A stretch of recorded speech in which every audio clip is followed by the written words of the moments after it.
আসসালামু আলাইকুম এভরিওয়ান। অবাধ্য প্রিয়তমা গল্পের 21 নম্বর পার্ট। তো বেশি কথা না বলে চলুন গল্প শুরু করে দেই। বৃদ্ধ মহিলা রান্না রেখে এগিয়ে আসার বলে, দুপুরের খাবার তুমি আর অরণ্য খাও নাই বলে আলাদা করে রেখে দিয়েছি, তুমি বসো, আমি নিয়ে আসছি। বৃদ্ধ মহিলা খাবার নিতে যায় রান্নাঘরে। এরপরে ইনার হাতে খাবার দেয়।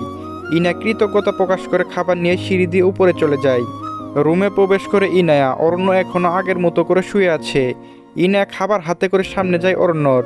খাবার টেবিলের উপর রাখে। অরণ্য মাথায় হাত দেয়, গায়ে জ্বর আসবে মনে হচ্ছে। ইনায়া বলে, অরণ্য উঠুন, খাবার নিয়ে এসেছি আমি, খাবেন চলুন। ইনায়ার কথার জবাবে অরণ্য কোনো উত্তর প্রদান করে না। ইনা আবার ডাক দেয়, অরণ্য আপনার শরীর গরম হয়ে যাচ্ছে, মনে হয় জ্বর আসবে, উঠুন খাবার খাবেন চলেন। ইনায়া অনেকবার বলার পর অরণ্য উঠে। চোখ মিলে তাকিয়ে দেখে ইনায়াকে। অরণ্য বলে, নিজের হাতে খেতে ইচ্ছে করছে না, খাবার খাইয়ে দেন। ইনিয়া অরণ্যর কথা অনুসারে অরণ্যর মুখে খাবার তুলে দেয়। অরণ্য মুখে মুচকি হাসি নিয়ে ইনিয়ার দিকে তাকিয়ে থাকে। ইনিয়ার মধ্যে কোনো সংকোচ নাই, সে অসাধারণভাবে খাবার খাইয়ে দিচ্ছে অরণ্যকে। অরণ্য বলে, ইনিয়া আপনি শান্তি দেন বা শাস্তি দেন, কিন্তু কোনোদিনও ছেড়ে যাবেন না। সময় রাত 12টা। রাতের আকাশে তালুকদার বাড়িতে সকলে এখন ঘুমে আচ্ছন্ন রয়েছে। রাত প্রায় 12টা বেজে গেছে, সম্পূর্ণ বাড়ি শান্ত। তালুকদার বাড়ির সকল বৃদ্ধ মহিলা ঘুমিয়ে পড়েছে। সকলে ফজরের নামাজের জন্য উঠে যাওয়ার কারণে তাড়াতাড়ি ঘুমিয়ে পড়েছে। বাড়ির এক রুমে ইনা আর অরণ্য পাশাপাশি অবস্থান করছে, যদিও তাদের মধ্যে বিশাল দূরত্ব রয়েছে। মধ্যরাতে হঠাৎ করে কণ্ঠ শুনে ইনা ঘুম ভেঙে যায়। চোখ খুলে উপলব্ধি করে এবার অরণ্যর কণ্ঠ। ইনা পাশ ফিরে অরণ্যর দিকে তাকিয়ে দেখে অরণ্য তার শরীরে থাকা কাঁথা শক্ত করে নিজের সাথে জড়িয়ে ঘুমিয়ে রয়েছে। ইনে অল্প সময় পর উপলব্ধি করে মধ্যরাতে যে কণ্ঠ শুনেছে তার কারণ অরণ্যর। ইনে অরণ্যর মধ্যে দূরত্ব মাত্র কমিয়ে ওর কাছে যায়। অরণ্যর মাথায় আলতো করে হাত রাখে। ইনার সন্দেহ সত্যি প্রমাণিত হয়, অরণ্যর শরীরে জ্বর এসেছে। অরণ্যর সারা শরীরে ইনা শুয়ে বুঝতে পারে জ্বরের তীব্রতা অনেক। অরণ্যর শরীর রীতিমতো জ্বরে পুড়ে যাচ্ছে। ইনার চোখে মুখে চিন্তার ছাপ ফুটে ওঠে। বিকালে বৃষ্টির পানির কারণে অরণ্যর শরীরে এত জ্বর হয়েছে। গ্রামের মধ্যে রাত 12টার সময় ডক্টর বা ওষুধ পাওয়া অসম্ভব। খাবার খাইয়ে যখন অরণ্যকে ওষুধ খেতে বলেছে তখন অরণ্য জেদ করে ওষুধ খায় নাই। এই সামান্য বৃষ্টির পানি ফুটায় তার জ্বর আসবে না, এটা বলে দেয়। ইনার এখন অরণ্যর উপর ভীষণ রাগ হচ্ছে। আবার অরণ্য জ্বরে পুড়ে যাওয়ার শরীর আর ওর অসহায় মুখ দেখে মায়া লাগছে। অরণ্যর শরীর থেকে হাত সরিয়ে নেয় ইনায়া। এরপর বিছানা ছেড়ে উঠে দাঁড়ায়, ওয়াশরুমে চলে যায়। ওয়াশরুম থেকে এক বালতি পানি আর টাওয়াল ভিজিয়ে নিয়ে আসে। এরপর অরণ্যর মাথার কাছে বসে ওকে সমুদ্র সুরে ডাক দেয়, অরণ্য উঠুন, অরণ্য আপনার শরীরে জ্বর অনেক এসেছে, একবার পানি দিয়ে গা মুছিয়ে দিলে শরীর থেকে জ্বর তীব্রতা কমে যাবে। ইনার কথা অরণ্যর কান অবধি পৌঁছায় নাই, কারণ অরণ্যর শরীরে জ্বরের তীব্রতা বেড়ে গেছে। সে এখন অজ্ঞান প্রায়। প্রায় 5 মিনিট ইনায়াকে অরণ্যকে ডাক দেয়, তবে অরণ্যর শরীর কোনো রেসপন্স করে না। ইনায় বাধ্য হয়ে অরণ্যর শরীরে পানি দিয়ে আলতো করে মুছে দিতে থাকে। অরণ্য হাত পা পানি দেওয়ার পর এইবার অরণ্যর শার্টের বাটামের উপর হাত দেয় ইনায়া। ইনায়া সংকোচ বোধ করে অরণ্যর শরীরে এমন করে টাচ করার জন্য, কিন্তু অরণ্যর অসুস্থতার আর জ্বরের তীব্রতার কাছে সে বাধ্য হয়। ইনায়া সযত্নে অরণ্যর শার্টের প্রথম বাটন খুলে। অরণ্য তার স্বামীর সামান্য স্পর্শ করার অধিকার রয়েছে ইনায়ার, তবু তার মন থেকে সংকোচ আর ভয় কাটে নাই। ইনায়া কাঁপা কাঁপা হাতে অরণ্যর বুকে অংশ আবৃত করে। অরণ্যর বুকে অল্প অল্প পশম রয়েছে, যদিও তা ভীষণ সুন্দর। অরণ্যর বুক তাকে বড্ড আকর্ষণ করছে। ইনায়ার ইচ্ছে করছে এই বুকে তার ঠোঁট ছুঁয়ে দিতে, সারা জীবন স্বামীর বুকের মধ্যে অবস্থান করতে। তবে ইনায়া নিজের ইচ্ছার আবেগ নিয়ন্ত্রণ করে সে বালতি পানি দিয়ে টাওয়াল ভিজিয়ে নেয়। এরপর সযত্নে অরণ্যর সারা শরীর মুছে দেয়। অরণ্যর শরীর ঠান্ডা অনুভব করে। জ্বরের মধ্যে শরীর এমন ঠান্ডা অনুভূতি তার ভাল লাগছে। ইনায়া অরণ্যর দিকে তাকিয়ে দেখে অরণ্যর এমন মায়াবী রূপ ইনায়া আগে কখনো খেয়াল করে নাই। একজন পুরুষের জ্বরের মধ্যে সে এত সুন্দর লাগতে পারে তা ইনায়ার বোধহয় জানাই ছিল না। ইনায়া ঠোঁটে মৃদু হাসি বজায় রেখে অরণ্যর মাথায় পানি দেয়। এরপর আবার ওয়াশরুমে চলে বালতি পানি রেখে আসে, তবে টাওয়াল পাশে থাকা টেবিলে রেখে দেয়। অরণ্যর শরীর অল্প উঁচু করে তার শরীর থেকে শার্ট সরিয়ে দেয়। জ্বরের মধ্যে যদিও শরীরে কোনো জামা কাপড় না থাকে তাহলে জ্বরের তীব্রতা কমে যায়। ইনায়া অরণ্যর কপালে থাকা চুল সরিয়ে দেয়, তার মাথায় হাত বুলিয়ে দেয়। অরণ্যর শরীর এখন ভালো লাগছে, শরীর শীতল ঠান্ডা অনুভব হচ্ছে। ইনায়া অরণ্যর কপালে চুল সরিয়ে সেখানে আলতো করে নিজের ঠোঁট ছুঁয়ে দেয়। আজ প্রথম কোনো পুরুষ মানুষের কপালে তার ঠোঁট স্পর্শ করেছে। প্রায় সারা রাত অরণ্যর সেবা যত্ন করে ইনায়া। প্রায় 10 মিনিট পর অরণ্যর শরীর মুছে দেওয়ায় তার মাথায় পানি দেওয়ার ফজরে আজানের সময় অরণ্যর শরীর জল কমে যায়। সারা রাত নির্ঘুম থাকার কারণে ইনার চোখে ঘুম এসে পড়ে। সকাল 9টা। চৌধুরী বাড়ির সকলে খাবার দাওয়া করার জন্য টেবিলে উপস্থিত হয়। মূলত এই সকালে তাদের একে অপরের সাথে দেখা হয়। অরুণা বেগম রান্নাঘর থেকে খাবার নিয়ে এসে টেবিলে রাখে। অফিসের জন্য রেডি হয়ে নিচে নেমে আসে ইভান। ইভান খাবার টেবিলে বসে অরুণা বেগমের উদ্দেশ্য করে বলে, আম্মু তুমি প্রভাকে থাকার জন্য ইনার রুম দিয়েছ? চৌধুরী বাড়িতে গেস্ট রুম বা নর্মাল রুমে অভাব পড়েছে? অরুণা বেগম জানে ইভান এমন কথা তাকে জিজ্ঞেস করবে। অরুণা বেগম বলে, প্রভা এই বাড়ির অতিথি, আর প্রভা আজ সকালে আসার কথা ছিল, কিন্তু ও তাড়াতাড়ি করে কালকে সকালে চলে এসেছে, যার জন্য কোনো ভালো রুমের আয়োজন করা হয়ে ওঠে নাই, যার জন্য ইনার রুমে অল্প দিনের জন্য থাকবে ও। ইভান খাবার টেবিলে বসে মায়ের সাথে আর কোনো কথা বলে না। সে খাবার খাওয়া শেষ করে অফিসের জন্য রওনা দেয়।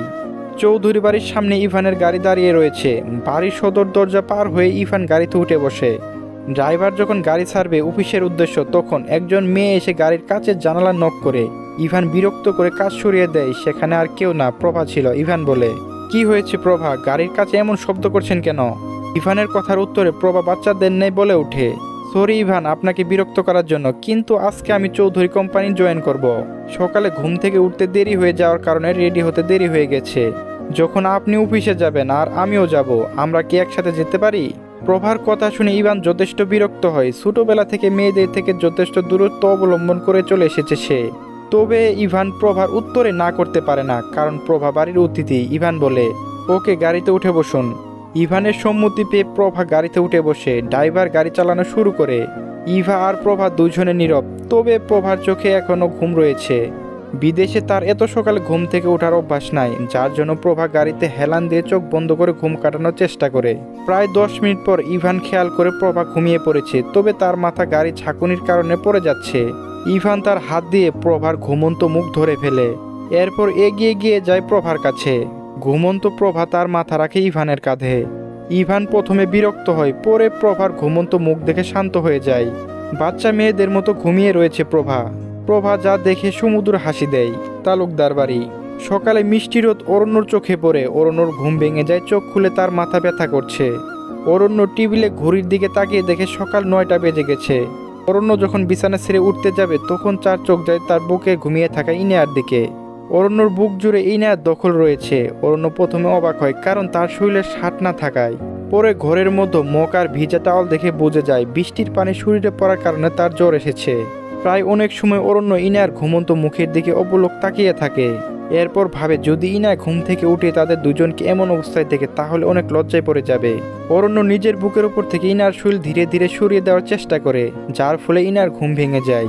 তবে সারা রাত জেগে থাকার কারণে সে ভীষণ টায়ার্ড, যার জন্য ইনা বিরক্ত হয়ে বলে, অরণ্য কি করছেন, আর একটু ঘুমাতে দেন, এত তাড়াতাড়ি উঠে কি করব শুনি? ইনার জবাব শুনে অরণ্য অবাক। তাহলে কি ইনা সজাগ থাকা অবস্থায় ইচ্ছা করে অরণ্যকে জড়িয়ে ধরেছে? অরণ্য বলে, আপনি আমাকে জড়িয়ে ধরে ঘুমিয়ে আছেন, ঘুম থেকে উঠলে কিন্তু আমাকে দোষ দিবেন না। অরণ্যর কথা শুনে ইনা শক্ত করে অরণ্যকে জড়িয়ে ধরে। ওর বুকের পশমে মাথা নেড়ে জবাব দেয়, আপনি আমার স্বামী অরণ্য, নিজের স্বামীকে জড়িয়ে ধরার অধিকার কি আমার নেই? এখন আমাকে ঘুমাতে দিন। ইনা এমন জবাব শুনে অরণ্য অবাক হয়, তবে ওর মুখে হাসি ফুটে ওঠে। অরণ্য ইনাকে নিজের সাথে জড়িয়ে ধরে, যেন ছেড়ে দিলে ইনা পালিয়ে যাবে। ঘুমের মধ্যে ইনার মুখে মিষ্টি হাসি ফুটে ওঠে। ওর গাল দুটো লাল হয়ে যায়। অরণ্য বলে, অবশ্যই নিজের স্বামীকে জড়িয়ে ধরার অধিকার ইনায়ার রয়েছে, কারণ এই অরণ্যরাজ চৌধুরী শুধু ইনায়ার, শুধুমাত্র তার বিবাহিত বইয়ের। এখন ঘুমান যতক্ষণ ইচ্ছা। সকাল 10টা। তালুকদার বাড়ির রুমের এক দরজায় অনেক সময় ধরে একজন নক করে যাচ্ছে, কিন্তু ভিতর থেকে কোনো সারা শব্দ বা কোনো ব্যক্তি দরজা খুলে দিচ্ছে না। অরণ্য আর ইনায়া অনেক সময় ধরে ঘুমিয়ে রয়েছে। মূলত তাদের রুমের দরজায় বরাবর নক করে যাচ্ছে একজন বৃদ্ধ মহিলা। সকাল 10টা বেজে গেছে, কিন্তু অরণ্য আর ইনায়া ঘুম থেকে উঠে নাই। দরজা খুলে নিচে খাবার খেতে আসে নাই, যার জন্য বৃদ্ধ মহিলা টেনশন করছে।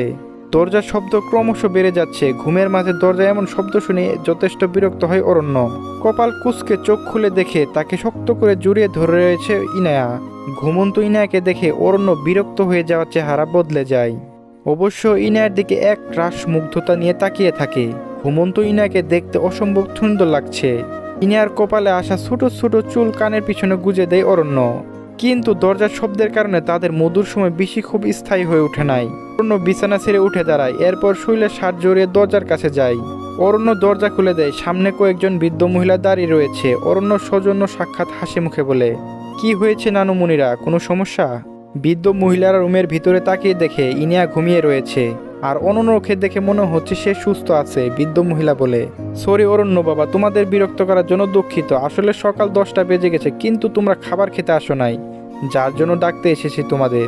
অরণ্য বৃদ্ধ মহিলার চিন্তার কারণে বুঝতে পারে। অরণ্য বলে, আসলে কালকে বৃষ্টিতে ভিজার কারণে রাতে আমার অনেক জ্বর হয়। ইনা সারা রাত জেগে আমার সেবা যত্ন করে, যার জন্য সকালে ঘুম থেকে উঠতে দেরি হয়ে যায়। আপনারা যান, ইনা আর আমি নিচে খাবার খেতে আসছি। বৃদ্ধ মহিলারা অরণ্যর মুখে জ্বরের কথা শুনে বলে, জ্বর কি এখনো রয়েছে তোমার অরণ্য? গ্রামে ডক্টর রয়েছে, ওনাকে কি কল করব? অরণ্য বলেন, না, জ্বর এখন কমে গেছে, টেনশন করবেন না আপনারা। চলবে, নেক্সট পর্ব খুব তাড়াতাড়ি আসবে। সবাই চ্যানেলটি সাবস্ক্রাইব করে রাখবেন। ধন্যবাদ।